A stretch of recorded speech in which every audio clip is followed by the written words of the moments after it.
आत्मने बलभद्र सुभद्राभ्यां जगन्नाथायते नमः। शिशु अनंत देवाय नमः। ओम क्लीं गुरुदेवाय नमः। आज केतक कॉलेज पिला माने निजर माने अध्यापक अध्यापिका मान को नहीं आश्रम बुली आसीदेले एवं से बलिया पाखक आसिले एवं कहले आमे किछि जानिबा पई आपण को किछि जिज्ञासा करिवु आपण टिके तार उत्तर देले आमे ताको लिपिबद्ध करी रखिबु।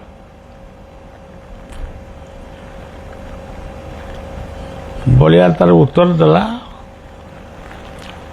मु जने से भली व्यक्ति नुहे जे मोर गोटे जीवनी को बा जीवनर किसी अंश को आपण माने लिपिबद्ध करी रखिबे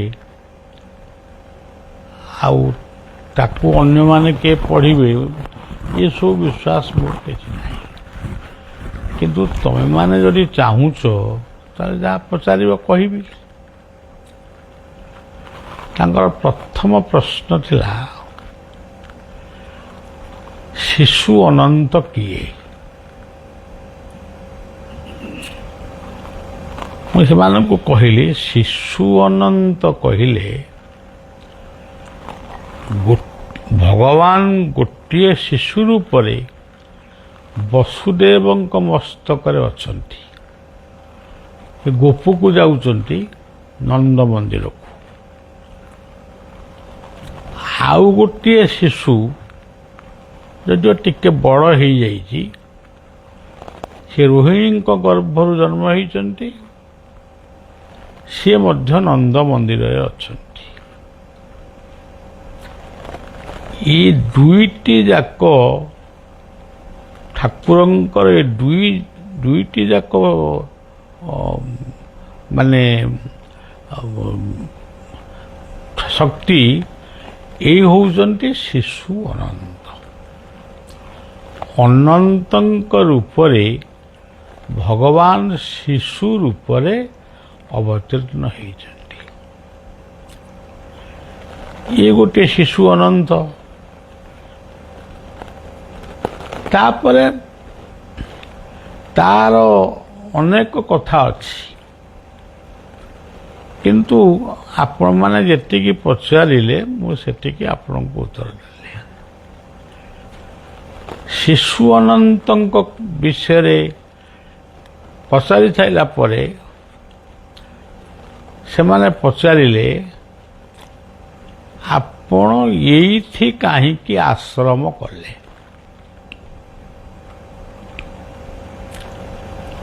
कहले एइथि आश्रम करिवार असुविधा कौन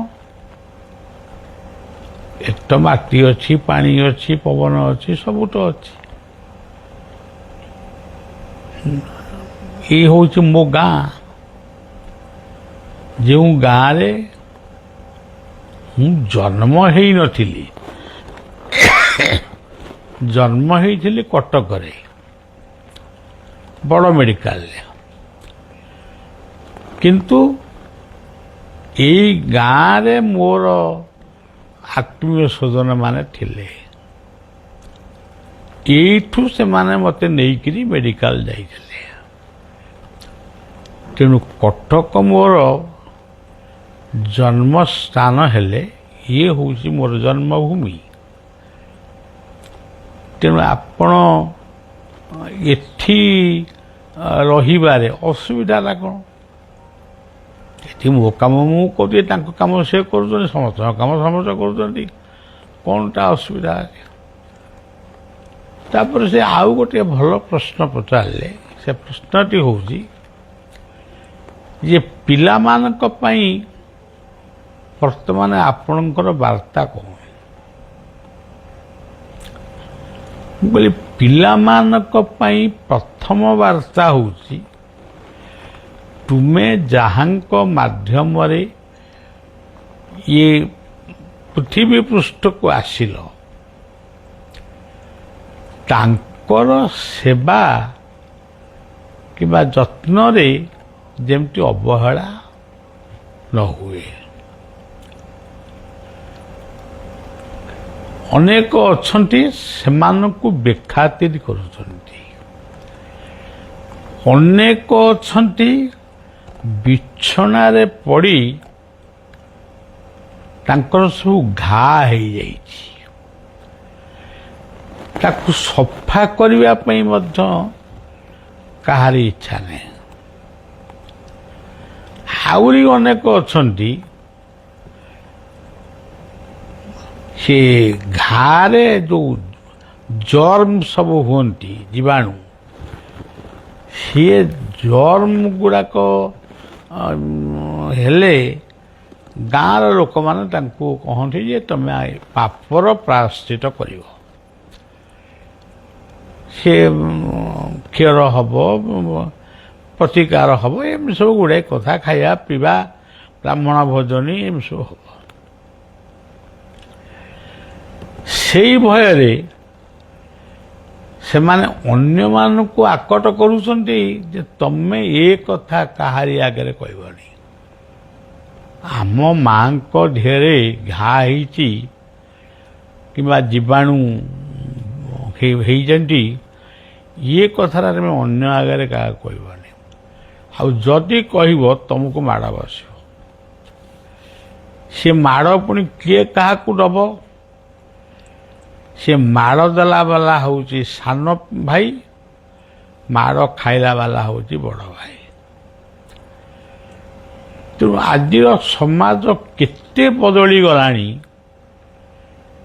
କେତେ ମାନେ ତାର ଗତିବିଧି ସେ ପରିବର୍ତ୍ତନ କରି ଚାଲିଛି, ଆପଣମାନେ ଏତିକି ଲକ୍ଷ୍ୟ କରିବେ। ସେଇ ଜୀବାଣୁ ଥିବା ଶରୀରରେ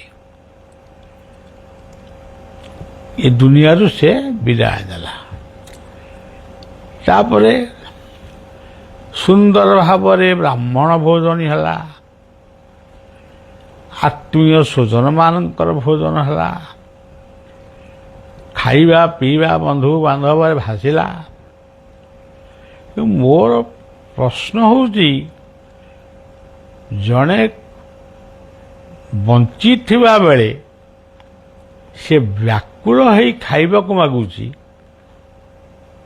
ସେତେବେଳେ ତମେ କେହି ଜଣେ ବି ତାକୁ କ'ଣ ଖାଇବ ପଚାରିଲ ନାହିଁ। କାହିଁକି ପଚାରିଲନି? ଖାଇବାକୁ ଦେଲେ ପୁଣି ଝାଡ଼ା ଫାଡ଼ା ହବ, ତାକୁ କିଏ ସଫା କରିବ? ଏତିକି କଥାକୁ ଡରିକିରି ଜଣକୁ ଖାଇବାକୁ ଦେଲନି।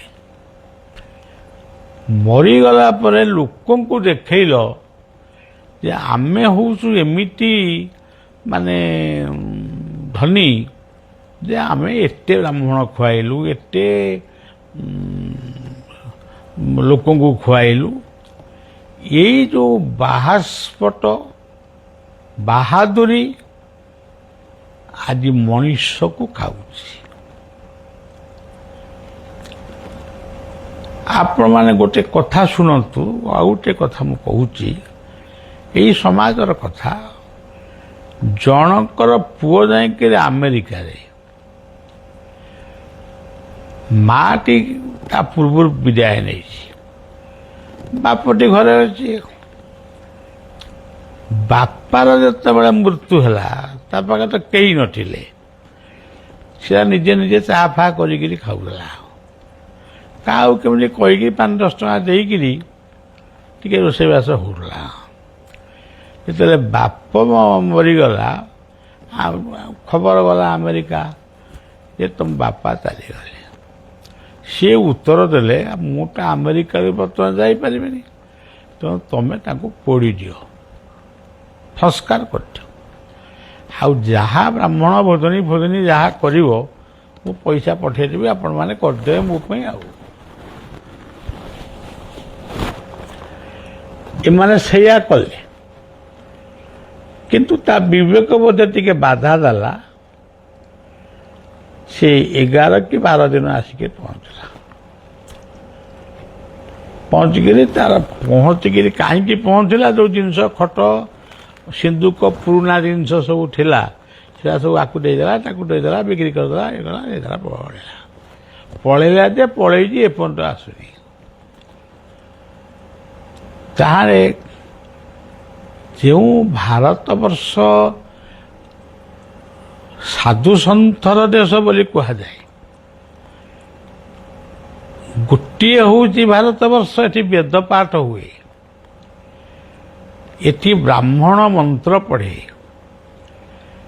ଏଠି ତୀର୍ଥମାନେ ପ୍ରବାହିତ ହୁଅନ୍ତି, ଲୋକ ସ୍ନାନ କରି ପାପ ବିମୋଚନ କରନ୍ତି। ତେବେ ଏଇ ଯେଉଁ କାର୍ଯ୍ୟଟା, ଏଇଟା କୋଉ ତୀର୍ଥ, କୋଉ ପୂଜା, କୋଉ ବ୍ରତରେ ଯାଉଛି? ଇଏ କୋଉ ତୀର୍ଥରେ ନାହିଁ କି କୋଉ ବ୍ରତରେ। ଏଭଳି ଭୁଲ କରିସାରିଲା ପରେ ଆମେ କହିବୁ ଆମେ ତୀର୍ଥକୁ ଯିବୁ ତୀର୍ଥ ସ୍ନାନ କରିବା ପାଇଁ। ପ୍ରକୃତରେ କ'ଣ ତୀର୍ଥ ତମର ପାପ ନେଇଯିବ? ତୁମେ ଭୁଲ କରିଛ, ଦଣ୍ଡ ପାଇବ। ଆମେ ଗୀତା ପ୍ରେମୀ, ଆମ ଗୀତା ଭିତରେ ଲେଖା ହେଇଛନ୍ତି ଦଣ୍ଡୋ ଦମୟତାମସ୍ମି ନୀତିରଶ୍ମି ଜିଗିଷିର। ତମେ ଭୁଲ, ଏତେ ବଡ଼ ଭୁଲ କରି ଯାଇକି ଗଙ୍ଗାରେ ଗାଧେଇ ପଡ଼ିକିରି ଆସିବ, ସେ ପାପ ଛାଡ଼ିଗଲା, ପୁଣି ଆଉ ଥରେ ଗାଧେଇବ। ଏସବୁ ଭୁଲ ଭାବନାକୁ ତ୍ୟାଗ କରିବା ଉଚିତ। ଗୋଟିଏ ସତ୍ ସଂକଳ୍ପ ଜୀବନରେ ନେବା ଉଚିତ ଯେ ମୁଁ ଭୁଲ କରିବି ନାହିଁ। ଏତିକିରେ ଗଙ୍ଗା ସ୍ନାନ ହେଇଗଲା। ଏତିକିରେ କାର୍ତ୍ତିକ ଆଉ ଗଣେଶ ଶିବଙ୍କ ପାଖରେ ଦି ଭାଇ ଯାକ ବସିଛନ୍ତି ଯେ ଶିବ ପ୍ରଶ୍ନ ପଚାରୁଛନ୍ତି ତମ ଭିତରେ କିଏ ସାମର୍ଥ୍ୟବାନ 14 ବ୍ରହ୍ମାଣ୍ଡକୁ ବୁଲିକିରି ଆସିକିରି ଆଗେ ମୋ ପାଖରେ ପହଞ୍ଚିବ। ମୁଁ ତାକୁ ଅଗ୍ର ପୂଜା, ମାନେ ଗୋଟେ ଆଗୁଆ ପୂଜା ତାକୁ ଦେବି, ପ୍ରଥମ ପୂଜା ସେ ପାଇବ।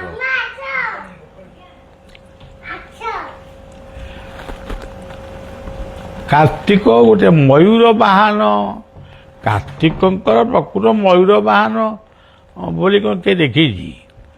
ମୟୂର ହେଉଛି ଗୋଟେ ସୌନ୍ଦର୍ଯ୍ୟର ପ୍ରତୀକ।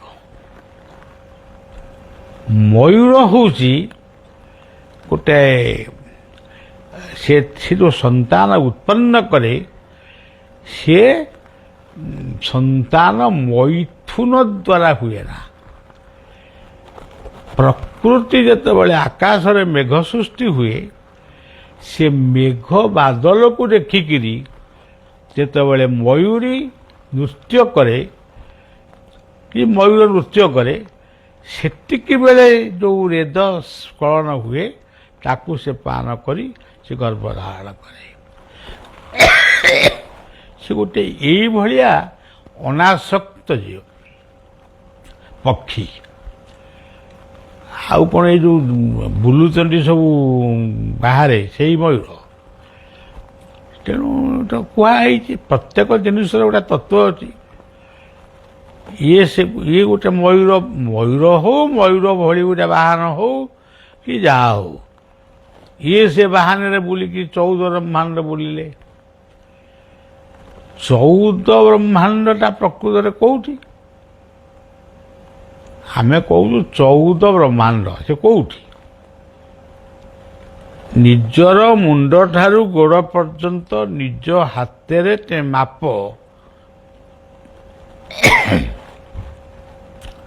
ସେ ହେଉଛି 3 ହାତ ଅଟେ। ଏ ତିନି ହାତ ଅଧଟା ହେଉଛି 84 ଆଙ୍ଗୁଳ। এই 84 ଅଙ୍ଗୁଳକୁ କୁହାଯାଏ 14 ପା। ତେଣୁ ପ୍ରତ୍ୟେକ ଜୀବନ ଭିତରେ 14 ବ୍ରହ୍ମାଣ୍ଡ ଲୁଚିକିରି ରହିଛି।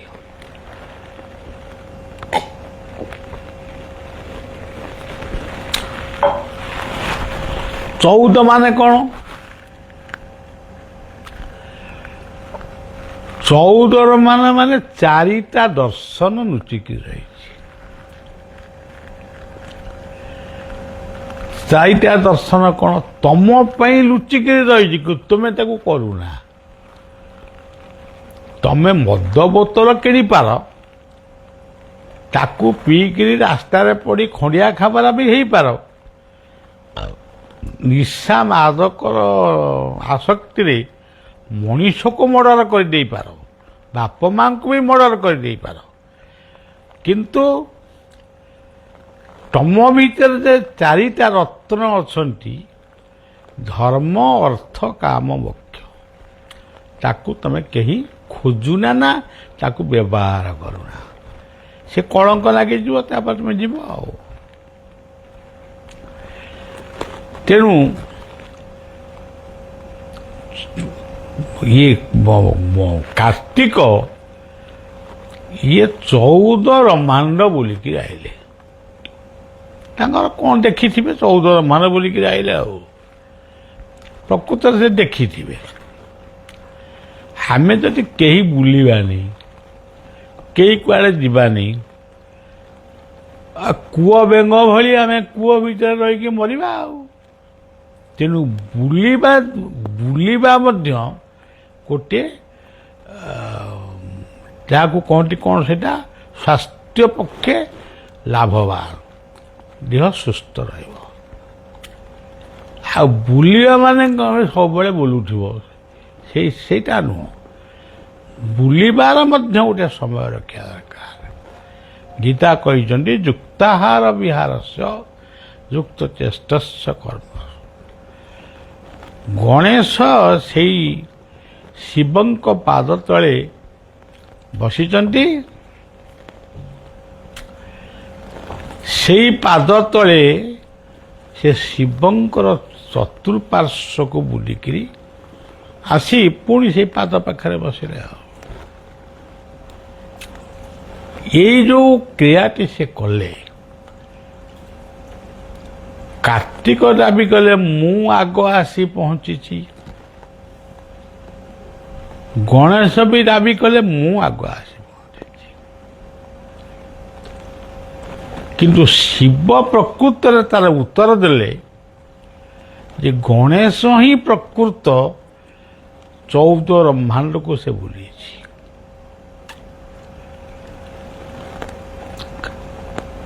ଯାହାଙ୍କର ପାଦ ତଳେ ବା ଯେଉଁ ଯାହାର ମହିମା ବଳରେ ଏ 14 ବ୍ରହ୍ମାଣ୍ଡ ଚାଲିଛି, 14 ବ୍ରହ୍ମାଣ୍ଡ ରହିଛି, 14 ବ୍ରହ୍ମାଣ୍ଡକୁ ସେ ତୈରି କରିଛନ୍ତି, ସେଇଆକୁ ସିଏ ବୁଲିଛି।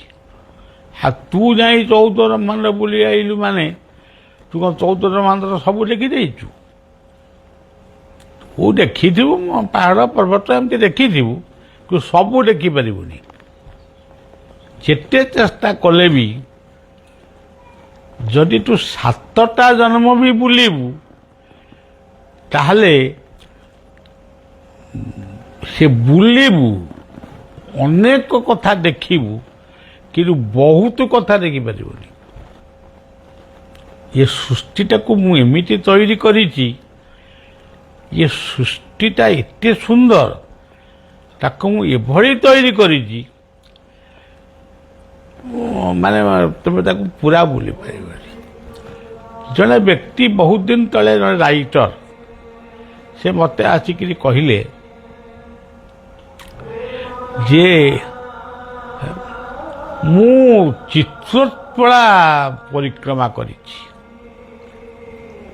କହିଲେ ଆପଣ ଚିତ୍ରୋତ୍ପଳା ପରିକ୍ରମା କରିଛନ୍ତି? ନା, ମୁଁ ଲେଖିକି ରଖିଛି ବହିଛି। କୋଉ କୋଉ ଜାଗା ବୁଲିଲେ? ସେ ଯେତିକି ଜାଣିଥିଲେ ମନେ ପକେଇ କହିଲେ ଆଉ। ମୁଁ କହିଲି ଆଚ୍ଛା ତମେ ନାରଦଙ୍କ ସମାଧି ଦେଖିଛ? ସବୁ ମୁହଁ କ'ଣ ଆଣିଲେ, ନାରଦଙ୍କ ସମାଧିଟା କୋଉଠି? ସେ ତ ସ୍ୱର୍ଗରେ। ମୁଁ ପଚାରୁଛି ତମେ ନାରଦଙ୍କ ସମାଧି ଦେଖିଛ କି? ନା ମୋତେ କେହି ଦେଖେଇ ନାହାନ୍ତି, ମୁଁ ଦେଖିବି କ'ଣ? ତାହେଲେ ସିଏ କୋଉଠି? ବୋଲେ ମୁଁ କହିବିନି। ମୁଁ କାହିଁ କହିବାକୁ? ତମେ ଆହୁରି ଖୋଜ। ତମେ ଯୋଉ ଭାବୁଛ ମୁଁ ଚିତ୍ତପ୍ରୟାଗକୁ ବୁଲିଗଲି, ପାରିନା। ତମେ ଗୋଟେ ସପ୍ତପୁରୀ ବଟ ଦେଖିଛ? ତାଙ୍କ ନାଁ ଦିବାକର ମହାନ୍ତି। ନା ସପ୍ତପୁରୀ ବଟଟା କୋଉଠି? ସେଠି 7ଟି ମହାପୁରୁଷ ଅଛନ୍ତି। 6ଟି ବଟ ଗଲାଣି ନଈରେ, ଆଉ ଗୋଟିଏ ବଟ ଗଲା ପରେ ତା ନିକଟରେ ଆଉ ଗୋଟିଏ ବଟ ଉଠେ। ଏମିତି 6ଟା ଗଲାଣି, ଆଉ ଗୋଟିଏ ଅଛି। ସେଇ ବଟଟା ହେଇଗଲେ ସପ୍ତ ବଟ ହେଇଯିବ ଆଉ। ତେଣୁ କୁଆଁର ପାଳରେ ଶପଥ ବଟ, ଦିନେ ଭକ୍ତଙ୍କର ହୋଇବ ଭେଟ। ଆଉ ତମେ ତାକୁ କ'ଣ ଦେଖିଛ? ନା ମୁଁ ଜମା ଦେଖି। ତେଣୁ ଆମେ ଯିଏ ସଂସାରରେ ଯେଡ଼େ ବଡ଼ ସାଧକ ହଉ, ଯେଡ଼େ ବଡ଼ ହଉ, ଯଦି ଧ୍ୟାନରେ ବସିଗଲା, ଯଦି ବ୍ରହ୍ମମୂର୍ତ୍ତିଙ୍କୁ ସେ ଦର୍ଶନ କରିଦେଲା, ସେ 14ର ମାନେ କ'ଣ? ଭୀମ ଭୋଇଙ୍କ ଭାଷାରେ ସେ 27 ବ୍ରହ୍ମାଣ୍ଡ ମଧ୍ୟ ଦେଖିଦେଲା। ତମେ ଆଉ ବୁଲିକିରି କେତେ ଦେଖିବ? ତମେ ଗାଡ଼ିରେ ଯାଅ, ମଟରରେ ଯାଅ, ପାଦରେ ଯାଅ, ଯୋଉଥିରେ ଯାଅ, ଏରୋପ୍ଲେନ୍ରେ ଯାଅ, କେତେ ଦେଖିବ? କାହା କ'ଣ ଦେଖିବ? କେତେ ଜିନିଷ ଦୁନିଆରେ ଅଛି, କେତେ ଦେଖିବ? କୋଉଠି ବିଷ ଅଛି, କୋଉଠି ଅମୃତ ଅଛି। ଯେଉଁମାନେ ଇଏ ପୃଥିବୀରେ ଜନ୍ମ ହେଇ ଯେଉଁ ସିଦ୍ଧ ପୁରୁଷମାନେ ଆମକୁ କହିଦେଇଗଲେ ଏଇଟା ବିଷ, ଆକୁ ଖାଇବନି, ଆଜି ପର୍ଯ୍ୟନ୍ତ ସେ ବିଷ ବୃକ୍ଷ ହେଇ ରହିଛି। ଏବଂ ଏଇଟା ଅମୃତ, ଆକୁ ଖାଇବ, ଆଜି ପର୍ଯ୍ୟନ୍ତ ଆମେ ଖାଉଛୁ, ଅମୃତ ପାଉଛୁ। ଦେଖନ୍ତୁ ବିଚିତ୍ରାନନ୍ଦଙ୍କର ସୁନ୍ଦର ବୈଚିତ୍ର୍ୟପୂର୍ଣ୍ଣ ସୁନ୍ଦର ବିଶ୍ୱର କଥା। ତେଣୁ ଏତିକି ଖାଲି ଭାବନ୍ତୁ, ଆକୁ ବିଷ ବୋଲି ପ୍ରମାଣ କଲା କିଏ? ଆକୁ ଅମୃତ ବୋଲି ପ୍ରମାଣ କରିଛି କିଏ? ଯୋଉ ଲୋକଟା ପ୍ରମାଣ କରୁଛି ସେଇ ଲୋକଟା 14 ବ୍ରହ୍ମାଣ୍ଡ ବୁଲେଇଛି। ବିଛୁଆତି ପତ୍ର କୁଣ୍ଡେଇ ହୁଏ, ତାକୁ କହିଲା କିଏ? ତାକୁ କିଏ ରିସର୍ଚ୍ଚ କରିଥିଲା? ତୁଳସୀ ପତ୍ରଟା ଔଷଧ ହୁଏ, ତାକୁ ରିସର୍ଚ୍ଚ କରିଥିଲା କିଏ? ତେଣୁ ନିଜ ଭିତରେ ସବୁ କଥା ଅଛି। ନିଜେ ଯେତେବେଳେ ଗାଧେଇବ, ଗଙ୍ଗା ଯମୁନା ଗୋଦାବରୀ ସରସ୍ୱତୀ ନର୍ମଦା ସିନ୍ଧୁ କାବେରୀ ବଦ୍ରୀନାଥ ଅମରନାଥ କେଦାରନାଥ ଗଙ୍ଗୋତ୍ରୀ ଯମୁନୋତ୍ରୀ ବଦ୍ରୀନାଥ ଦ୍ୱାରକାନାଥ ରଘୁନାଥ ଜଗନ୍ନାଥ ବିଶ୍ୱନାଥ ସିଦ୍ଧ ବଳଦେବ ଚନ୍ଦ୍ର ନିତ୍ୟାନନ୍ଦ ଗୌରାଙ୍ଗ ଦେଇତ ଗଦାଧର ଦେବାଦ, ଯେତେ ତୀର୍ଥ ନାଁ ନେଇକିରି ଗାଧଉନା, ସେ ପାଣି ସାଙ୍ଗେ ସାଙ୍ଗେ ପରିବର୍ତ୍ତନ ହେଇଯିବ। ସବୁ ତୀର୍ଥରେ ପରିବର୍ତ୍ତନ ହେଇଯିବ। ଆଉ ତମେ ଯଦି ଖାଲି ଗାଧେଇବ, ଜଳ ସ୍ନାନ ମଳ ତ୍ୟାଗ, ସେ ଗାଧୁଆରେ ମଇଳା ଛାଡ଼େ। ଯଦି ଜମା ନ ଗାଧେଇଲ, ମୁଁ ବି ଅନେକ ଦିନ ଗାଧେଇନି, 5 ବର୍ଷ ଖଣ୍ଡେ ଗାଧେଇନି, କିନ୍ତୁ ମନ୍ତ୍ର ସ୍ନାନ କରେ।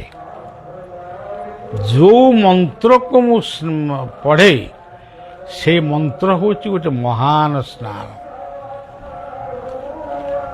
ସେ କହିଛନ୍ତି, ଆମର ବ୍ରାହ୍ମଣମାନଙ୍କ ବିଦ୍ୟାରେ ସବୁ ବହିରେ ଲେଖା ହେଇଛି, ଅପବିତ୍ର ପବିତ୍ର ବା ସର୍ବାଙ୍ଗଷ୍ଟଗତ ପିବାଦ ସ୍ମରତେ ପୁଣ୍ଡରୀକାକ୍ଷଂ ତସ୍ୟ ବାୟବନ୍ତର। ତେଣୁ ଜଳ ବୋଲି ଭାବି ଗାଧେଇଲେ ମଇଳା ଛାଡ଼ିବ, ତୀର୍ଥ ବୋଲି ଭାବିଲେ ପାପ ଛାଡ଼ିବ, ମନ୍ତ୍ର ସ୍ମରଣ କଲ ବହୁତ କଥା ହେଇଗଲା ଆଉ କ'ଣ। ତେଣୁ ପ୍ରତ୍ୟେକ ଜିନିଷ ହେଉଛି ଏଇଆ। ତେଣୁ ଗଣେଶଙ୍କୁ ଅଗ୍ରଗଣ୍ୟ ପୂଜକ ଅଗ୍ରଗଣ୍ୟ ଦେବତା ଭାବରେ ତାଙ୍କୁ ରଖାଗଲା। ଏଇ ପୂଜା ପାଇବେ ପ୍ରଥମ। ଏଇ 14 ବ୍ରହ୍ମାଣ୍ଡ ପ୍ରକୃତରେ ବୁଲିଛନ୍ତି। ଦଧିଟି ବସିଛନ୍ତି କୋଉ ପାହାଡ଼ ଗୁମ୍ଫାରେ, ନୈମିଷ୍ୟ ଅରଣ୍ୟରେ। ସେ ଦଧିଛି, ସେ ବସିଛନ୍ତି, କୁଆଡ଼େ ଯାଉନାହାନ୍ତି। ତାଙ୍କ ଆଶ୍ରମ କାମ କରୁଥିବେ, ଗାଈ ଫାଇ ସବୁ ଥିଲେ, ଏମିତି ସବୁ। ଆଉ ଗାଈ ତ ଥିଲା ତାଙ୍କ ପାଖରେ। ଆଉ ବୃତ୍ରାସୁର ଯେତେବେଳେ ଅତ୍ୟାଚାର କଲା, ଦେବତାମାନେ ଇତସ୍ତତ ହେଲେ।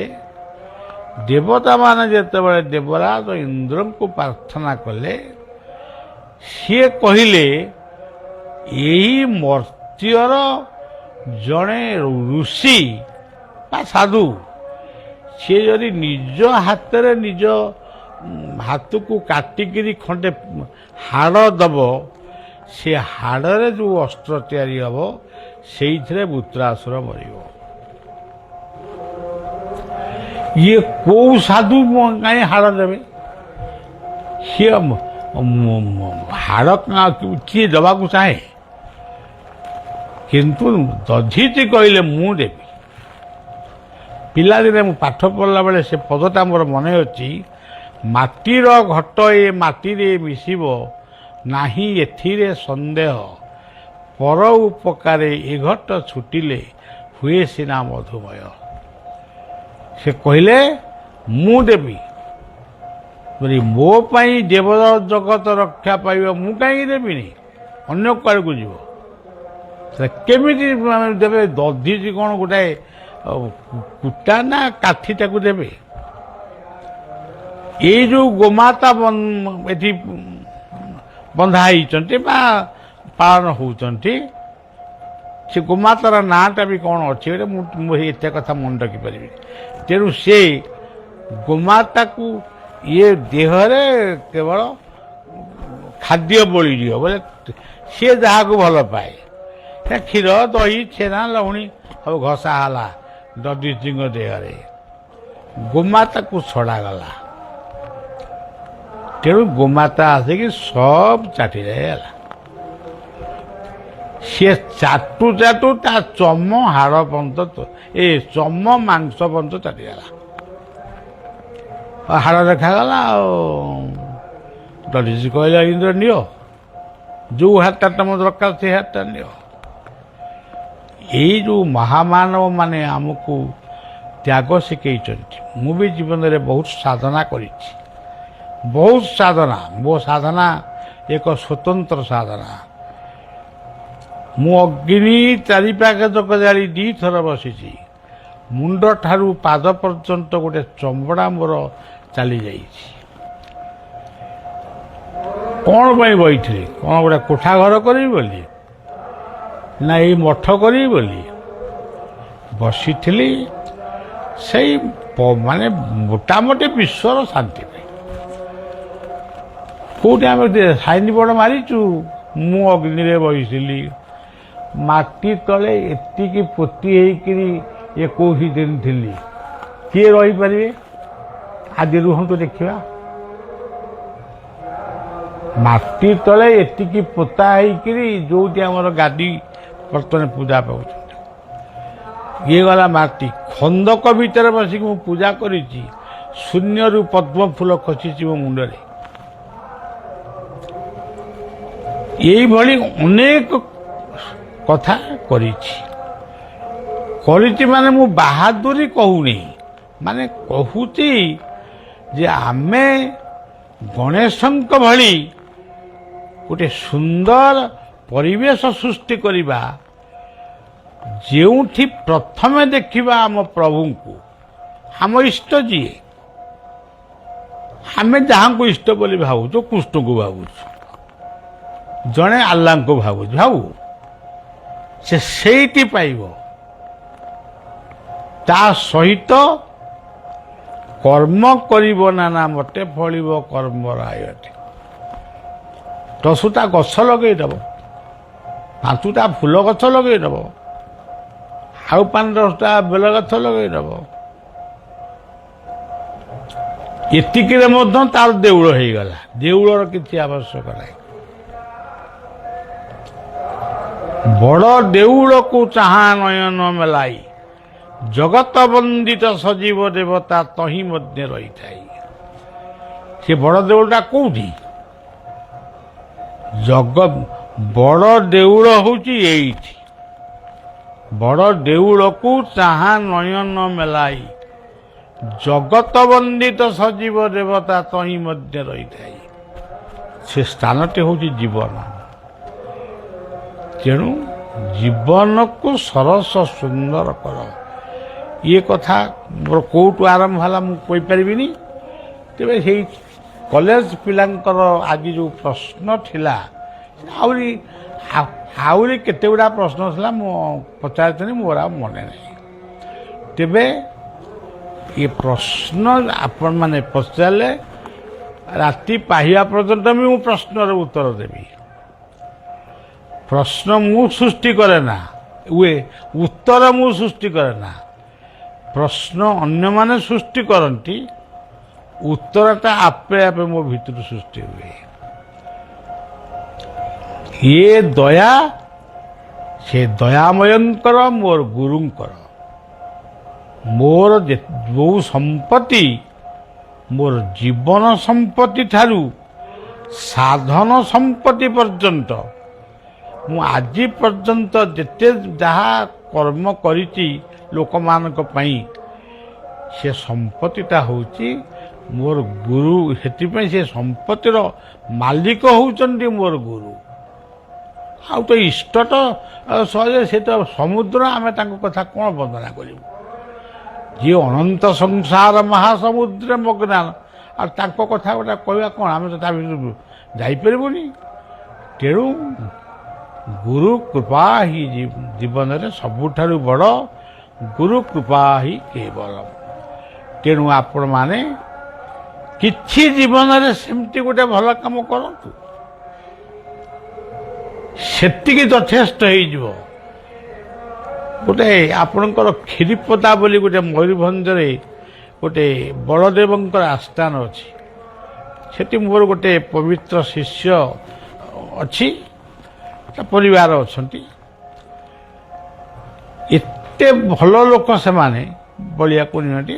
ଆମ ପିଲାମାନେ ସବୁ ଯାଆନ୍ତି, ମୁଁ ଏକୁଟିଆ ନୁହଁ। ଆମ ଚିଦାନନ୍ଦ ବ୍ରହ୍ମଚାରୀ ଯାଇଛନ୍ତି, ଆମର ଯେଉଁ କାଳନ୍ଦୀ ନନା ସିଏ ଥରେ ଭାଗବତ କହିଛନ୍ତି। ଏମିତି ସବୁ ଆମର ହୁଏ। ଆଚ୍ଛା, ଇଏ ମନ୍ଦିରକୁ କରିଛି କିଏ? ତା ଇତିହାସ ଖୋଜିଲା ବେଳକୁ ଜଣେ ପଶ୍ଚିମା ସାଧୁ ତାକୁ କରିଛନ୍ତି। ସେ ସାଧୁ ବୋଲେ, ସେ ସାଧୁ ଗଲେଣି 500-600 ବର୍ଷ ହେଲା। ସେ ଯେଉଁ ମରିଗଲେ, ତାଙ୍କ ଚୁମୁଟାଟାକୁ ସେ ନିଜେ ପୋତିଦେଲେ। ଆଜି ବି ସେ ଚୁମୁଟାର ଅଂଶ ଦେଖାଯାଉଛି। ଚୁମୁଟା ଏବଂ ନଷ୍ଟ ହେଇନି। 500 ବର୍ଷର ଲୋକ ଚୁମୁଟା ଦେଖୁଛନ୍ତି। ଏହା କ'ଣ? ଏଇ ହେଉଛନ୍ତି କାର୍ତ୍ତିକ। ଯୋଉଠି କୀର୍ତ୍ତି ନାହିଁ, କଳଙ୍କ ଅଛି, ସେଠି କେହି କାର୍ତ୍ତିକ ନାହାନ୍ତି। ମାନେ ଏ ଯାହା ହବ କହୁଛନ୍ତି କାର୍ତ୍ତିକ, ଅମୁକ, ସରସ୍ୱତୀ, ଗଣେଶ, ଇଏ ସବୁ କେହି ନାହାନ୍ତି।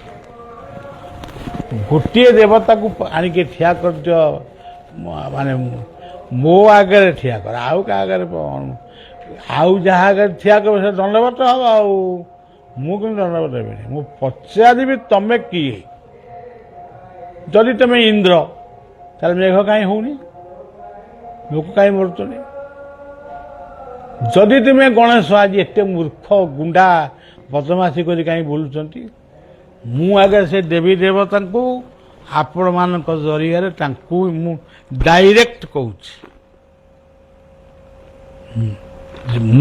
ମୋର କହିବାର କଥା ହେଉଛି ଯିଏ ପ୍ରକୃତରେ ଦେବତା ସେ ଦେବତାର ପ୍ରମାଣ ଦଉ। ଆଉ ମିଛରେ ଗୋଟାଏ ଲୋକ କିଛି କରିନି ତା ବେକରେ 5-10ଟା ଖଣ୍ଡେ ଫୁଲମାଳ ପକେଇକି ତାକୁ ତମେ ଦେବତା ସଜଉଛ, ସେ ଦେବତା ନୁହେଁ।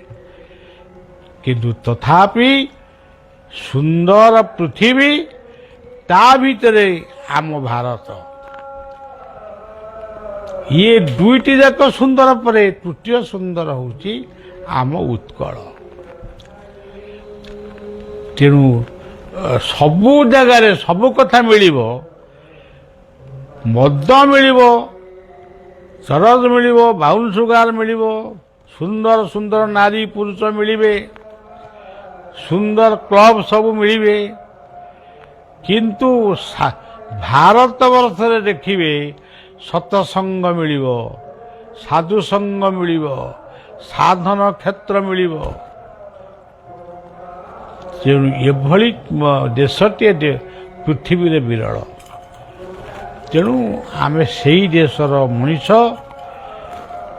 ଏଠି ପାପ 100% କେବେ ଆସିବ ନାହିଁ, କଳିକି ଜମା ଆସିବେନି। ମୁଁ ମନା କରିଦେଉଛି ଆପଣ,